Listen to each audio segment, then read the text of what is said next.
தென்றலே மெல்ல பேசு சீரியல்ல இனி எபிசோட்ல என்ன நடக்குது அப்படின்னு பாத்தீங்கன்னா, இளமதிக்கு வேற வழியே இல்லாம கலா சொன்ன மாதிரியே பத்திரத்துல கையெழுத்து போட்டு குடுத்துட்டு, பணத்த வாங்கிக்கிட்டு போலாம் அப்படின்னு முடிவு பண்ணி இங்க உட்கார்ந்துருக்காங்க. பத்திரத்திலயும் கரெக்ட்டா கையெழுத்து போட போறாங்க. கரெக்ட்டா நம்ம நர்மதா வந்துடுறாங்க.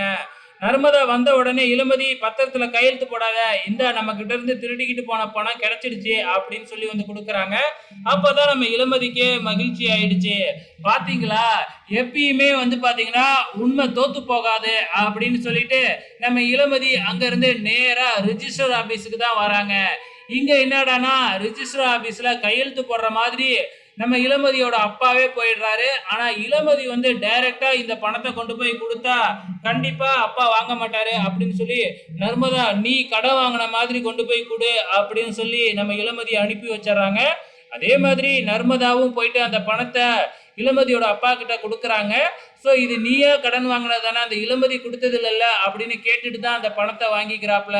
அதுக்கப்புறம் என்ன, பணத்தை வாங்கிக்கிட்டு வந்து நேரா வந்து இங்க ஹாஸ்பிட்டல்ல கட்டிடுறாப்புல. இந்த பக்கம் வந்து பாத்தீங்கன்னா கலாவுக்கும் நோஸ் கட் ஆயிடுச்சு. அதே நேரத்துல இந்த பக்கம் லீலாவதிக்கும் நோஸ் கட் ஆயிடுச்சு.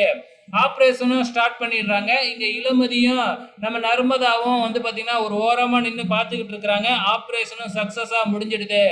ஸோ இதுக்கப்புறம் தான் அவங்க ஹாப்பி. அதுக்கப்புறம் இளமதிக்கு எப்படி இந்த பணம் வந்ததுன்னு நர்மதா கிட்ட கேட்டு தெரிஞ்சுக்கிறாங்க.